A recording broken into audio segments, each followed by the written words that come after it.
3 days before my wedding, my mother-in-law handed me a seating chart and smiled. It was the kind of smile that has nothing behind it, polished, practiced, patient, the kind you learn over decades of dinner parties where the real goal is never to say what you actually mean, but to say something close enough that no one can accuse you of cruelty. I looked down at the paper. My mother's name, Dora Calloway, had been moved from table 3 to table 17. Table 17 was behind the east pillar. From table 17, you cannot see the altar. You can see the back of a marble column and, if you lean far enough to the right, approximately half of the floral arrangement. I looked up at Patricia Hargrove and she was still smiling. "We just thought it made more sense to keep the front section for immediate Hargrove family," she said. "You understand how these things go, Serena. It's easier for the photos." I understood exactly how these things went. What Patricia did not understand, what she had never once thought to ask, was that I had spent 11 weeks the previous year designing the floor plan she was holding. Every table placement. Every aisle width. Every sightline, calculated so that no guest seated in positions 3 through 9 would have an obstructed view of the ceremony space. The Aldridge Grand Ballroom's current layout exists because I drew it. My professional seal is on the master document filed with the venue's management office. And the paper Patricia Hargrove had just handed me was not that document. She had altered my work, printed it on plain copy paper, submitted it to a junior staff member behind the venue coordinator's back, and called it an improvement. I folded the chart in half and placed it in my bag. Not yet, I told myself. Not in this room, not with this smile across from me. 3 days later, at my own wedding, in a ballroom whose every sightline and aisle width I had designed, Patricia Hargrove tried to tell my 78-year-old grandmother where she was allowed to sit. It did not go the way she planned. If you're enjoying this story so far, don't forget to hit the like button and subscribe. Drop a comment telling me where in the world you're watching from. I love hearing from you. My name is Serena Calloway and I am an architectural and event space designer.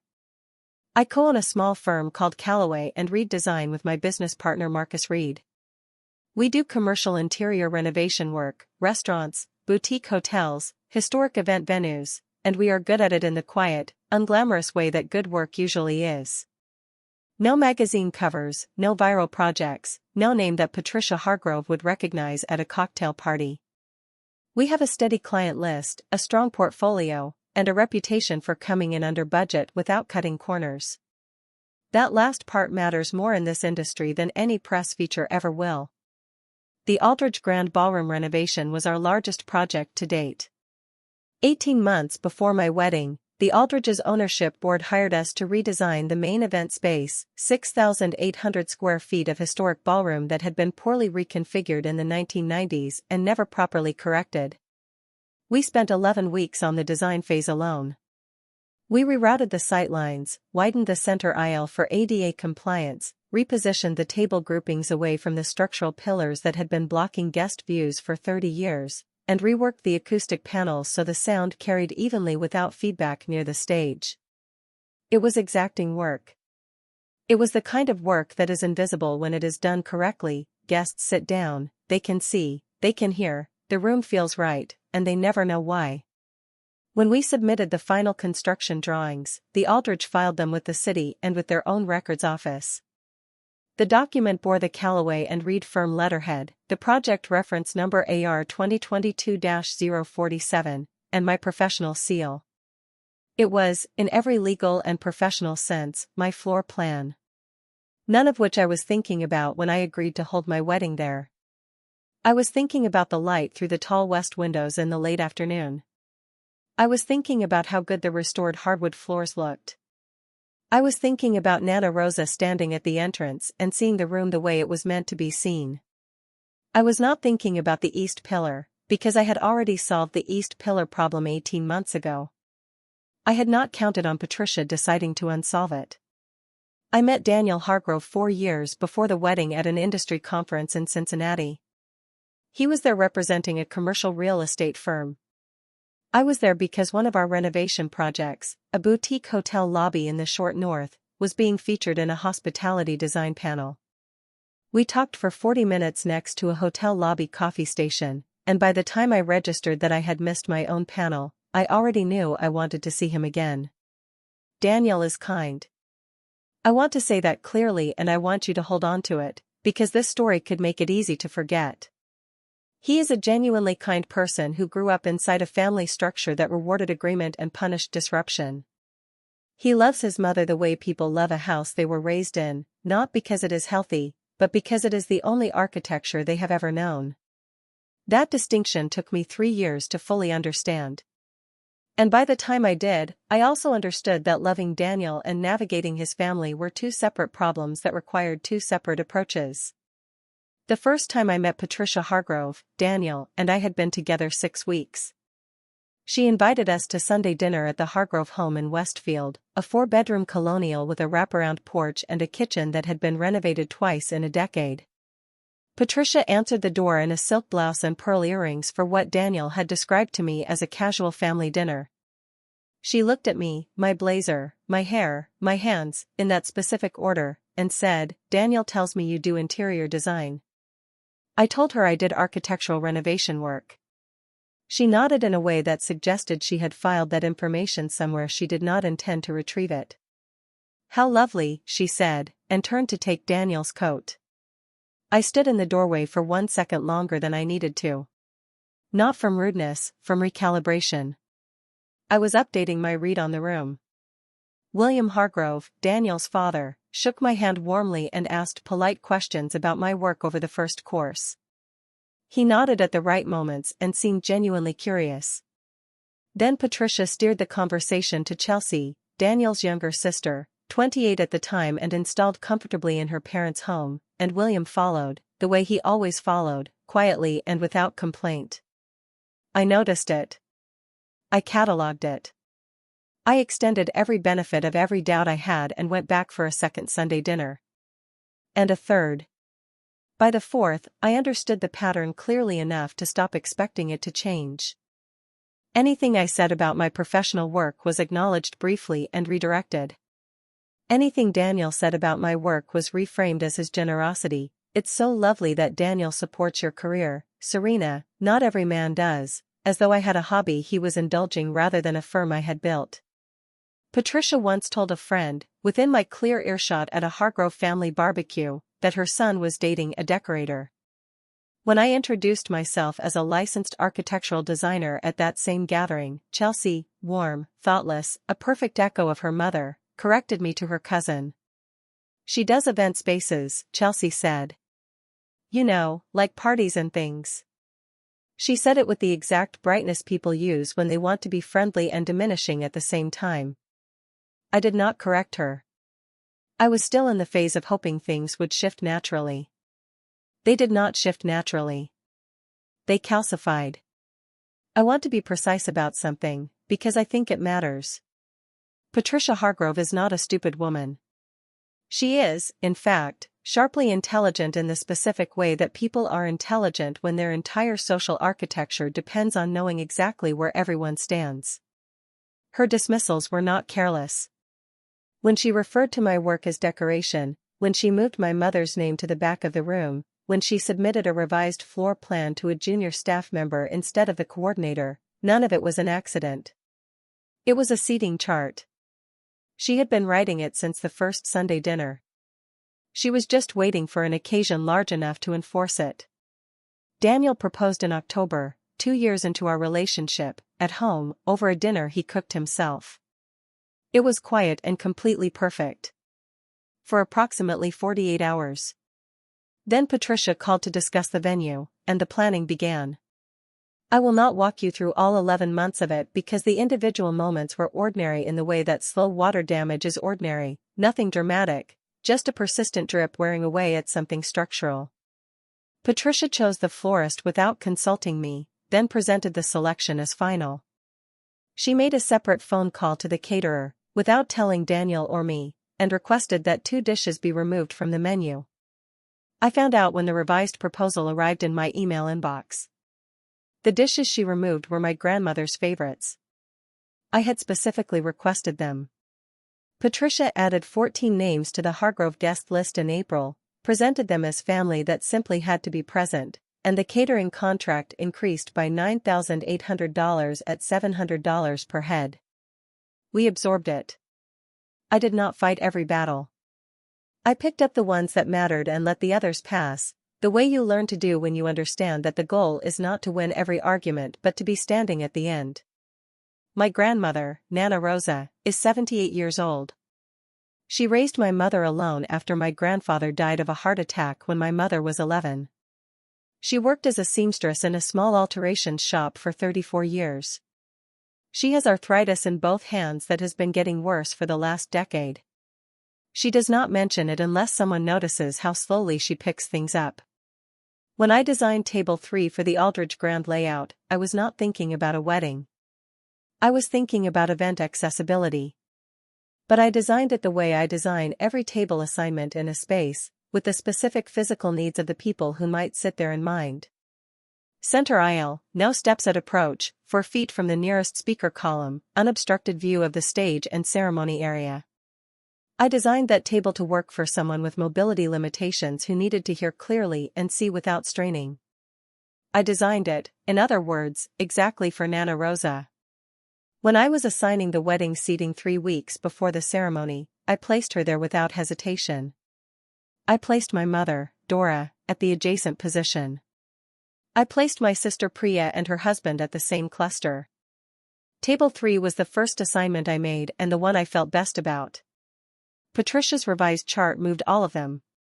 Nana Rosa to table 17, behind the east pillar, the exact position I had rerouted away from during the renovation because the sight lines were obstructed and the acoustics were poor. My mother to table 16. Priya to table 15. 6 people who had known me my entire life relocated to the back corners of a room I had designed, so that the front section, retitled Hargrove Family Reserved in Patricia's revision, could seat 42 Hargrove relatives, many of whom I had met once or not at all. I showed Daniel the chart that evening. He went quiet in the particular way he goes quiet when something is wrong and he cannot find the language for it. He said he would talk to his mother. I asked him what he believed the outcome of that conversation would realistically be. He did not answer. I told him I would handle it myself. He looked, for a fraction of a second, relieved, and that fraction told me everything I needed to understand about what kind of intervention was actually possible through him. I did not call Patricia. I called Marcus. Marcus Reed has been my business partner for 6 years. He is meticulous, contractually precise, and constitutionally incapable of overlooking a clause he knows is relevant. He is also the person who drafted our renovation contract with the Aldridge Grand's ownership board, which meant he knew without looking anything up exactly what the modification clause required. I told him what Patricia had done, the altered floor plan, the submission to a junior staff member, the claim that the bride had approved all changes. He was quiet for several seconds. Then he said, "She submitted an unauthorized alteration to a filed architectural document and attributed the approval to you." "Yes." "Without contacting our firm?" "Yes." "Serena, that's not a seating disagreement. That is the fraudulent modification of a professional design document filed under our credentials." I told him I knew. I told him I wanted to go to my wedding. I wanted my mother at table 3 and my grandmother at the position I had designed for her. And I needed it resolved in a way that could not be undone at the last minute when Patricia changed tactics.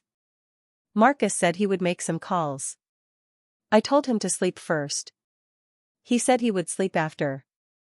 By midnight, Marcus had spoken to Gloria Ames, the Aldridge Grand senior venue coordinator, the woman Patricia had deliberately bypassed when she submitted the revision to a junior staff member 3 days earlier.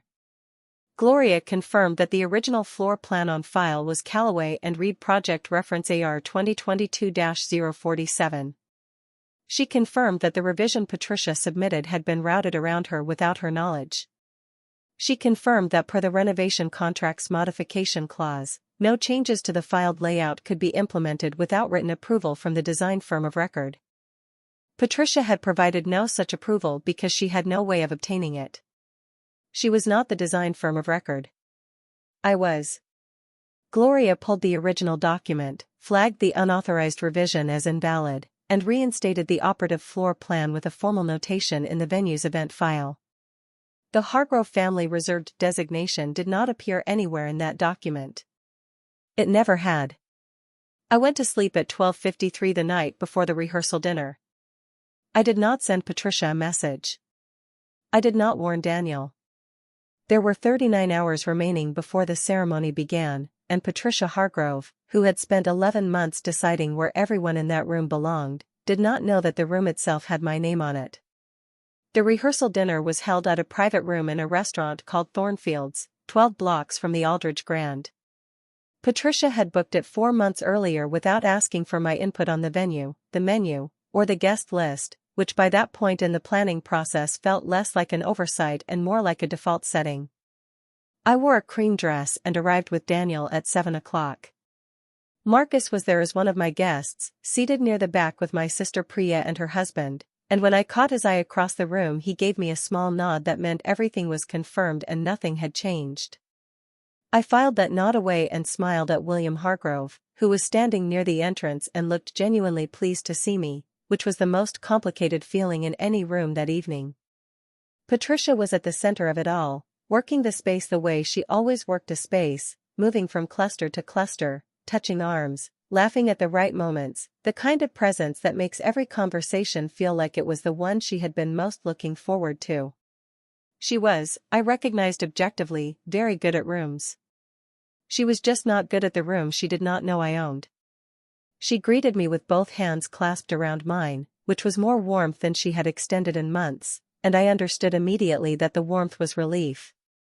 She believed the seating matter was settled.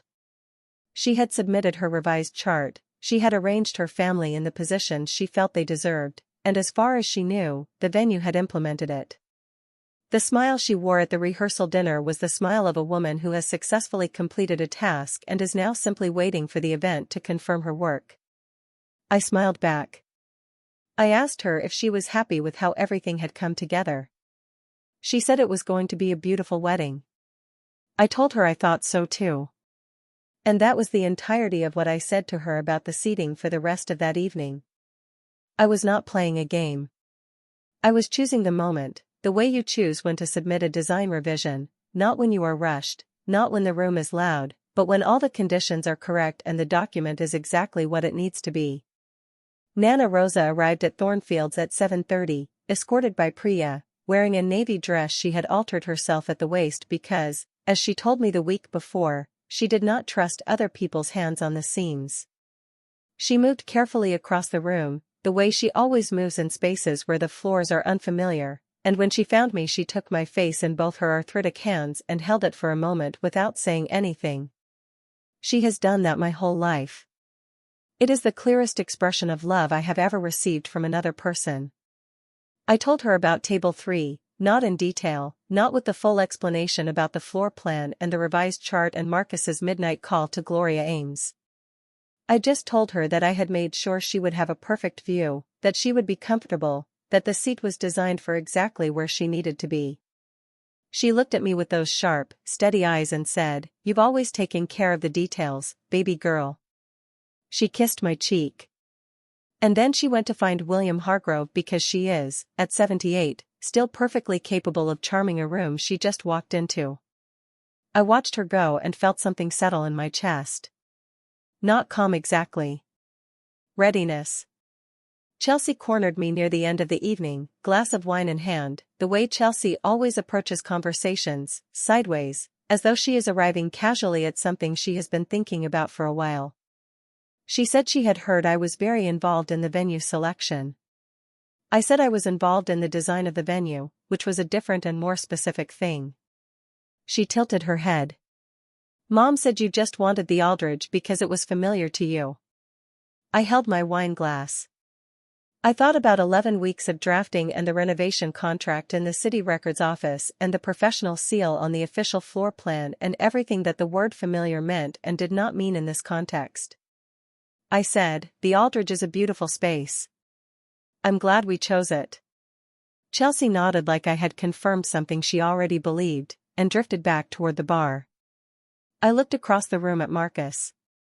He raised his water glass 1 inch. I raised mine back. Tomorrow. I slept well the night before my wedding, which surprised me. I had expected to lie awake running through scenarios, rehearsing contingencies, mapping out every possible move Patricia might make when she discovered what had happened to her revised chart. Instead, I fell asleep before 11 and woke up at 6:45 to clear October light coming through the bedroom curtains and the particular quiet of a morning that has not yet become what it is going to be. I lay still for a few minutes and thought about the Aldridge Grand, the west windows in the late afternoon, the restored hardwood floors, the way the ceiling medallions caught the light from the chandeliers we had repositioned during the renovation. I had designed that room to feel like something. I had not known at the time that I would be married in it. But I had known, in the way that good designers always know, that the room deserved to be experienced by people who were present enough to see it clearly. My mother and my grandmother would be sitting where they could see everything. I had already made sure of that. The rest was just waiting for the day to confirm it. If you're hooked on this story, make sure to subscribe and turn on notifications so you never miss an upload. Your support means everything and helps me bring you more emotional stories like this one. The Aldridge Grand opens its doors to wedding guests 90 minutes before the ceremony. At 2:45 in the afternoon, while I was still in the bridal suite on the second floor with Priya doing my hair and Jade telling a story about a flight she had taken the week before that kept making everyone laugh at the wrong moments, my phone vibrated on the vanity table. A text from a number I did not recognize at first, then I placed it. One of the junior venue staff. It read, "Mrs. Hargrove is at the welcome table with printed seating cards. She's handing them to guests directly." I set the phone down. Priya looked at me in the mirror. "What?" she said. I told her what the text said. She set down the curling iron. Her jaw went through 3 distinct positions before she settled on the 4th one, which was controlled. "What do you need me to do?" she asked. "Nothing yet," I said. "Watch for another text." 4 minutes later, a second one came in. This one was from Gloria Ames herself. "We have a situation at the main entrance. Patricia Hargrove is distributing cards that direct several of your guests to tables that do not appear on our official event file. I'm handling it, but she's insisting the cards are from the approved seating plan. I wanted you to know." I replied in 3 words, "I'm coming down." Priya grabbed my arm the moment I stood. "Serena. You're in your wedding dress." "I know that," I told her. "Do you want me to come with you?" I told her no. I told her to go downstairs through the east corridor and make sure my mother and Nana Rosa were being looked after and that nobody had moved them anywhere. She nodded and left without another word. I stood at the vanity for 30 seconds. I looked at myself in the mirror, the dress, the hair, the earrings I had borrowed from Nana Rosa because she offered them without me asking, small pearl drops she had worn at her own wedding 53 years ago. I thought about Patricia at the welcome table distributing cards that redirected my family to positions behind a pillar I had personally spent 11 weeks designing around. I thought about the quiet of the bridal suite and how much I did not want this morning to become the version of my wedding that I would spend the next 10 years describing to people. And then I stopped thinking about what I did not want and started thinking about what was already true. The floor plan on file was mine, the modification clause was clear, and Gloria Ames was standing at the main entrance with the official document in her hand. Patricia had brought cards to a room that had my name on the wall. I just had to get downstairs. The main entrance of the Aldridge Grand opens into a wide foyer with herringbone marble floors and a pair of 12-foot arched doorways that lead into the ballroom itself. When I came through the east corridor, I could hear the noise before I could see it, not a commotion, not raised voices, but the particular sound of a social situation that has gone slightly wrong in a public space, where everyone can feel it but no one has yet named it. Patricia was at the welcome table near the left archway. She had printed seating cards, proper printed cards, white stock, gold lettering, and she was handing them to arriving guests with explanations delivered in a low, hospitable tone. To her left, 3 Hargrove relatives I recognized vaguely from the rehearsal dinner were stationed near the entrance to the ballroom itself, directing traffic. To her right, my mother Dora was standing with her coat still over her arm, holding one of Patricia's cards, looking at it with the careful expression of a woman who does not want to make trouble but is not sure where she is supposed to go. Standing beside Dora was Gloria Ames, and Gloria was holding a document. It was a printed copy of Project Reference AR 2022-047. I recognized it from 10 feet away. My firm's letterhead, the table assignments in 12-point font, the seating designations I had written myself 3 weeks earlier and submitted through official channels. Gloria had it in her hand. She was waiting for me. I walked toward the center of the foyer. The marble was cold through my shoes and the light came through the west windows exactly the way I knew it would in the late afternoon, amber and wide and specific, the kind of light that only happens in a room where the windows have been properly oriented. I had oriented those windows. Patricia looked up. She saw me and her face cycled through 3 things in under a second: surprise that I was there, satisfaction at what she assumed was still a settled situation, and then something harder to name, a flicker behind the eyes, a fraction of a recalculation. She recovered quickly. She always recovered quickly. "Serena, you should be upstairs," she began, warm and redirecting. "The guests are still arriving, and you don't need to worry about any of this." Gloria Ames stepped forward. She did not raise her voice. She did not need to. Gloria Ames had been coordinating events at the Aldridge Grand for 9 years, and she had the particular authority of someone who knows precisely whose name is on the document she is carrying. "Mrs. Hargrove," she said, "the seating assignments you've been distributing this afternoon don't correspond to the official event file for this wedding. The document I'm holding is the operative floor plan for this event. It's been on file with us since the renovation was completed 18 months ago." She paused. "It was submitted by the design firm of record, Callaway and Reed Design." Patricia's eyes moved to the document. Then to me. Then back to the document. "I authorized those changes," she said, and her voice was still controlled but the temperature in it had shifted by several degrees. "I submitted them to your staff." "You submitted them to a junior coordinator without going through my office," Gloria said. "That submission was flagged as unauthorized on the night it came in, and the original document was reinstated. The modification clause in our renovation contract requires written approval from the design firm for any changes to the official layout. That approval was never obtained." She held the document slightly forward. "This is the floor plan for this wedding. The seating it contains is the seating this venue will honor." The foyer had gone quiet. Not dramatically, not in a wave, just the gradual quieting of people who have understood that something real is happening and are adjusting accordingly. A Hargrove cousin near the archway stopped directing a couple toward the back of the room. The couple stood still, uncertain. My mother was looking at me now, not at the card in her hand. I looked at her and I said nothing. I did not need to yet. Patricia turned to me fully. She let the warmth go. "Serena." Her voice was low, precise. "You designed this venue. That does not mean you own it." I looked at her for a moment. "The west light was behind me and I was aware of it the way you are aware of things you planned for." I thought about the table she had put Nana Rosa behind. I thought about the pillar and the 30 years of obstructed views before I redesigned the space around it. I thought about the first Sunday dinner and the silk blouse and the way she looked at my hands. I thought about 11 months of absorbed costs and redirected conversations and the rehearsal dinner smile of a woman who believed she had already won. And I said, quietly enough that only the people immediately around us could hear it, and calmly enough that no one in the room could mistake it for anger, "No. But I designed the floor plan. And it's filed under my name." 7 words. I had not planned them specifically.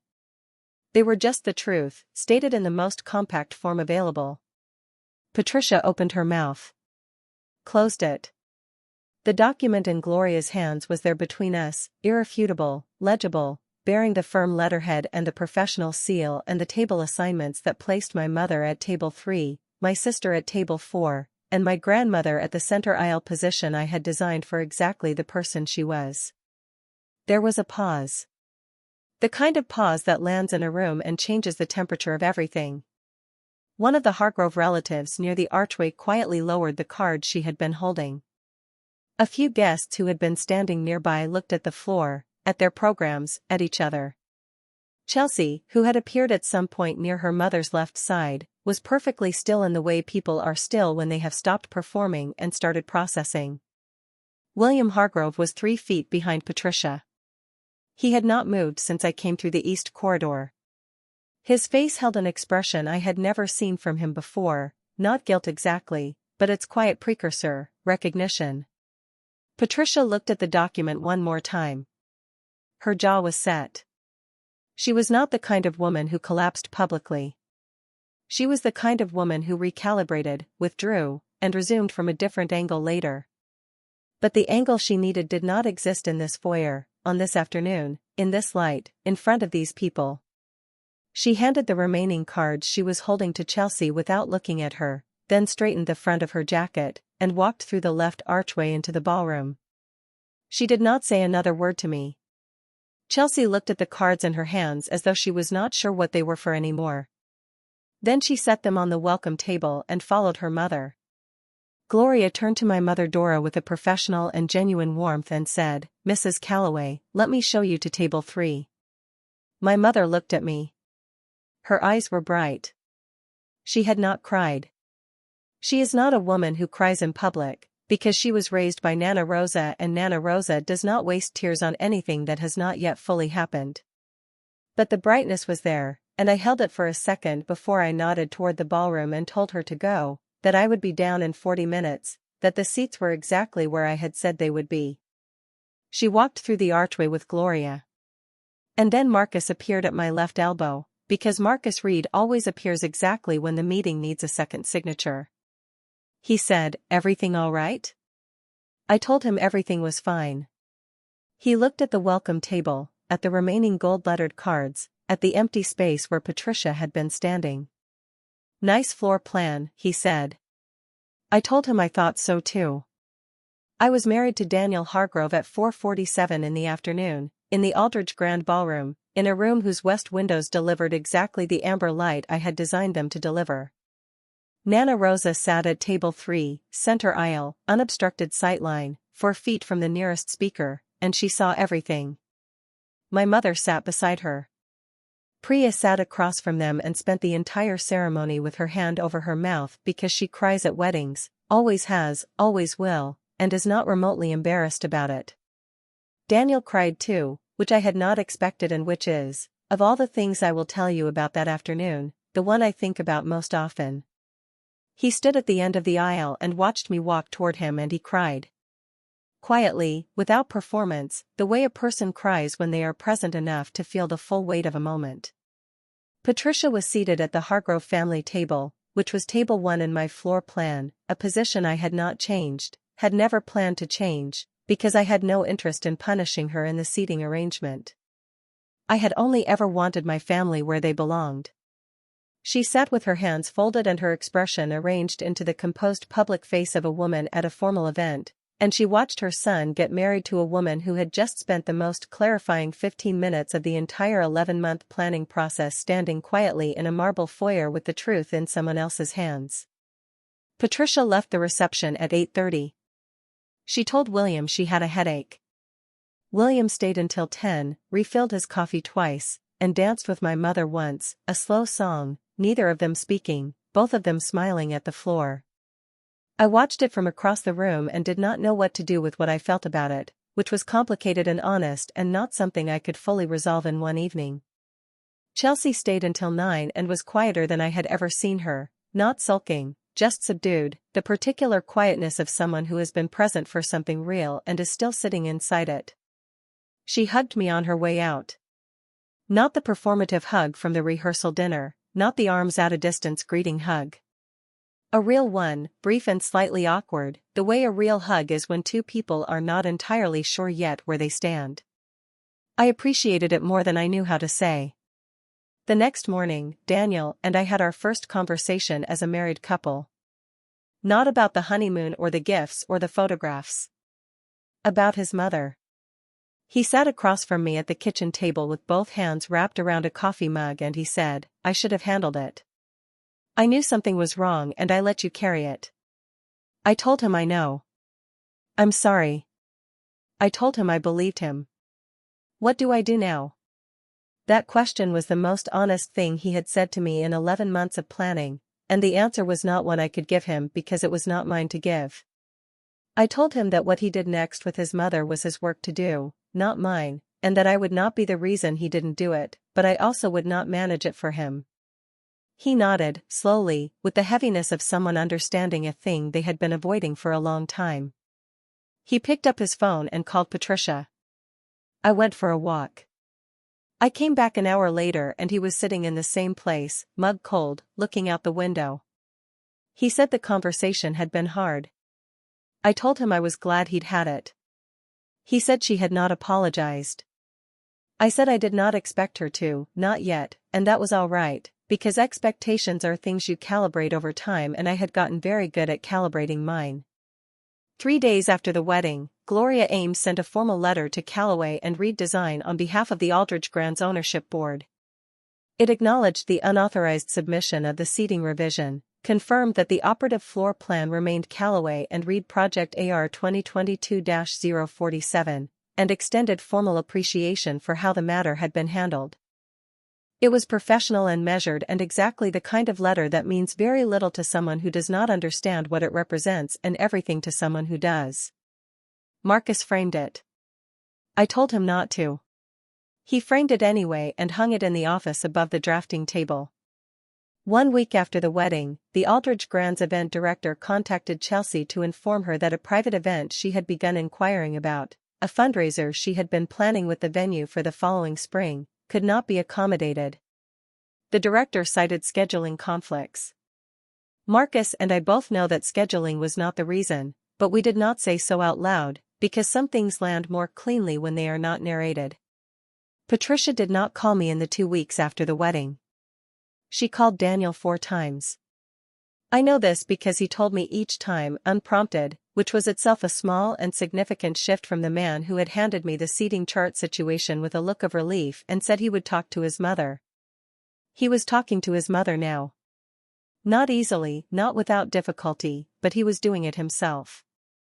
The 4th call, he told me, was the first one where Patricia did not mention the wedding at all. They talked about William's retirement plans and the garden and Chelsea's job. Daniel said it was strange and ordinary and almost fine. I told him almost fine was a reasonable place to start. I meant it. 6 weeks after the wedding, the Aldridge Grants Ownership Board contacted Marcus.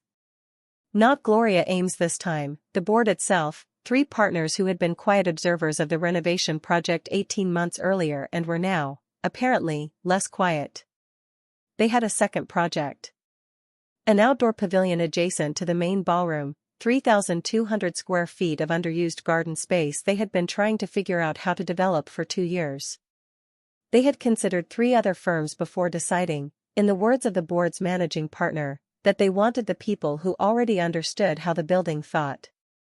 They offered us the contract at a figure 22% above our standard rate. Marcus called me from his car because he could not wait until he got to the office.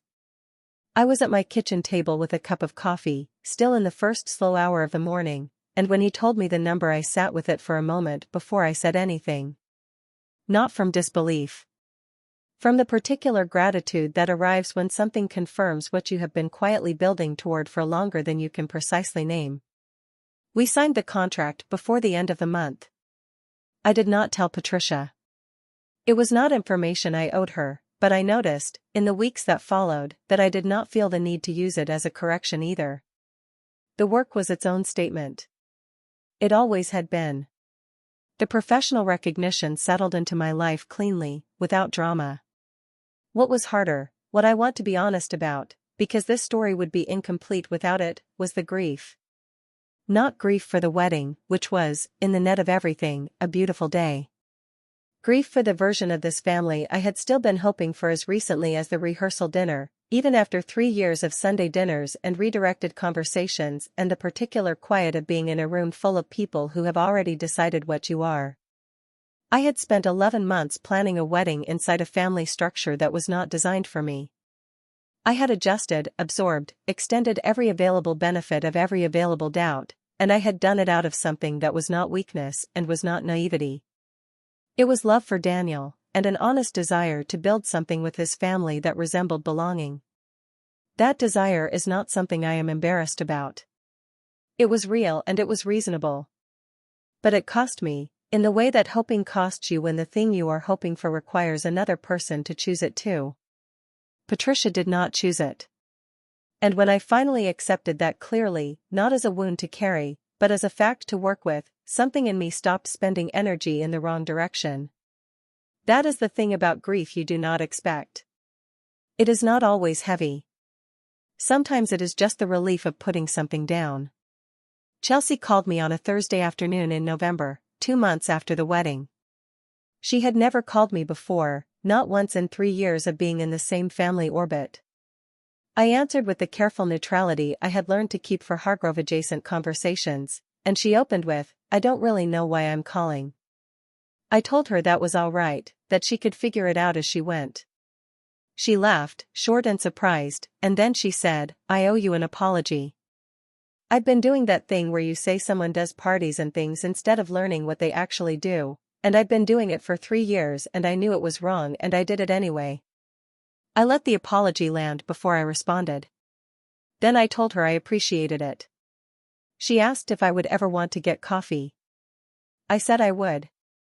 We got coffee the following week, a Tuesday, at a small place near the Callaway and Reed office, and we talked for an hour and a half about her job and my projects and a renovation she was thinking about doing in her apartment and what she should look for when she hired a contractor. It was an ordinary conversation. It was the first ordinary conversation I had ever had with a Hargrove. I came back to the office afterward and Marcus looked up from his desk and said, "Good meeting?" I told him it was a start. He nodded and went back to his drafting. A start is what Marcus considers a satisfying outcome.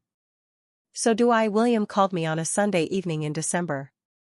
I was alone, Daniel was at the grocery store, Priya was in a time zone 3 hours ahead, Nana Rosa had gone to bed early because she does not believe in being awake after 9 unless there is an emergency or a very good film on television. The call from William came at 7:45 and I almost let it go to voicemail, not from avoidance but from surprise. William Hargrove had never called me directly. Not once. He had always been a peripheral figure in our relationship, warm in person, consistent in his deference to Patricia, the kind of man whose intentions you believe even when his courage does not match them. When I answered, he was quiet for a moment, and then he said, "I want to say something to you and I'm going to say it without Patricia knowing I called, which probably tells you something about where I still have work to do." I said I was listening. "I should have spoken up a long time ago," he said. "Not just about the seating chart. I mean a long time ago. 3 years ago at the first Sunday dinner. I watched how she talked about your work and I didn't say anything because saying something meant a conversation I didn't want to have. That's not Patricia's failure. That one's mine." He stopped. I waited. "I'm going to try to do better," he said. "I don't know exactly what that looks like yet, but I'm going to try." I told him I was glad he'd called. I told him trying was a real thing.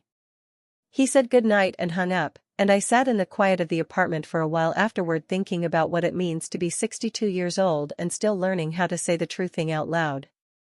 I thought about the dance at the reception, William and my mother, a slow song, neither of them speaking, both of them smiling at the floor.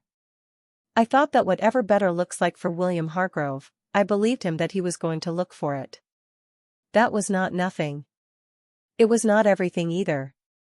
But I have learned, this past year, how to hold both of those things at once without needing to resolve them into a single verdict.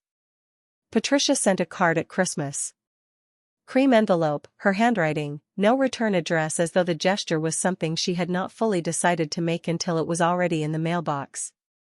Inside, a single sentence in the careful cursive she uses when she is writing something she has rewritten several times, "Wishing you and Daniel a peaceful year." No apology. No acknowledgement. No mention of floor plans or seating charts or foyer conversations or the warm smile of a woman who had believed, 4 months earlier, that she had already settled everything. Just wishing you a peaceful year, 6 words from a woman who spent 11 months ensuring that peace was the thing most difficult to maintain. I held the card for a moment, standing at the mailbox in the December cold. Then I brought it inside and put it on the kitchen counter. Daniel saw it that evening and picked it up and read it and set it back down without speaking. I told him I was going to send her a reply. He looked at me. I told him I was not going to pretend the card was more than it was, but that I was also not going to let silence be the only thing I sent back, because silence is a wall and I had spent 3 years being on the wrong side of one. I wrote her a card that said, "Thank you, Patricia. We hope the same for you." 10 words. I mailed it the next morning. Not a surrender, not an invitation, not a declaration. Just a door left slightly open by someone who had earned the right to decide how wide.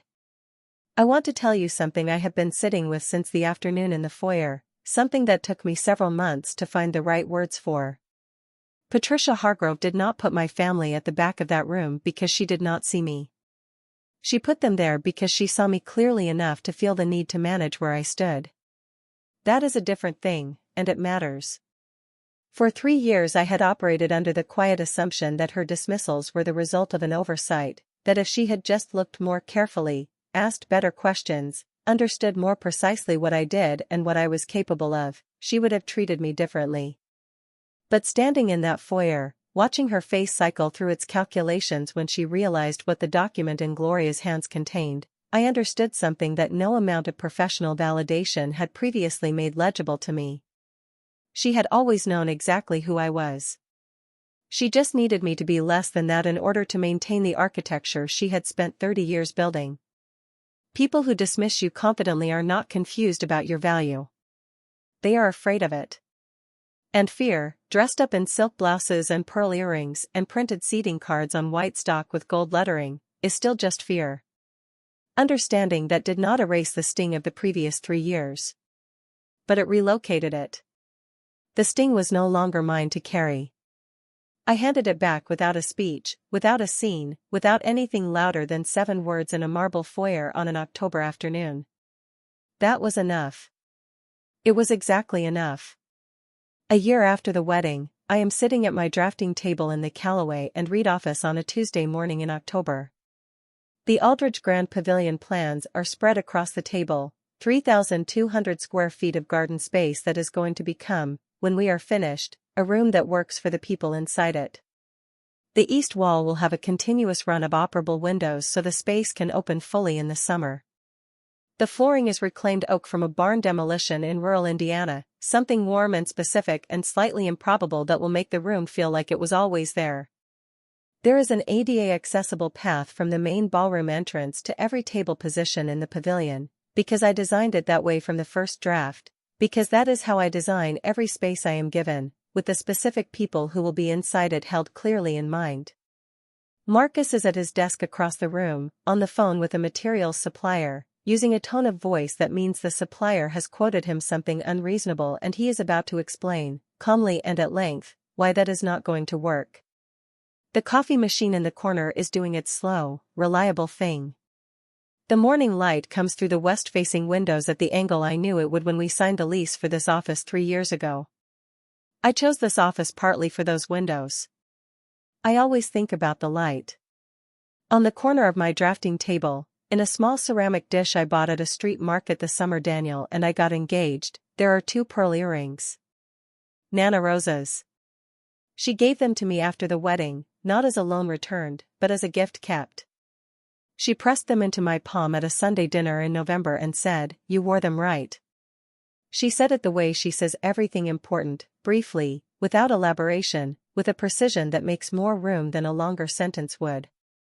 I look at them sometimes when I am working through a difficult section of a design, when the measurements are not resolving cleanly or the sightline calculation is coming out wrong. They are a small and specific reminder of what it means to design a room for someone, to think about where they will stand, what they will see, whether the light will reach them, whether the path to their seat is one they can travel without difficulty. Good design is an act of care made permanent in a structure. I have believed that for as long as I have been doing this work. I believe it more clearly now than I did a year ago, which is the only metric for understanding that I have ever found useful. Not arrival. Just more clearly than before. I did not get the family I imagined when I said yes to Daniel Hargrove at a hotel lobby coffee station in Cincinnati. I got something more complicated, something still in the process of becoming what it is going to be, something that requires patience and calibration and the occasional card mailed to a woman who is not yet ready to fully say what she means. I also got a drafting table in a room with good light, a business partner who frames letters without being asked, a sister who answers her phone on the first ring, a grandmother who gives you her earrings and says you wore them right, and a husband who cried at the end of an aisle and is, slowly and imperfectly, learning how to stand in the right place. That is not a small thing. That is, in fact, the whole thing. The room I designed for my wedding was beautiful. But the life I am building outside of it is the project I am most proud of, and it is still under construction, and I am the designer of record, and the floor plan has my name on it. Thank you so much for watching until the end. If you loved this story, check out the other videos on your screen now. I think you'll really enjoy them. And don't forget to subscribe if you haven't already. See you in the next story.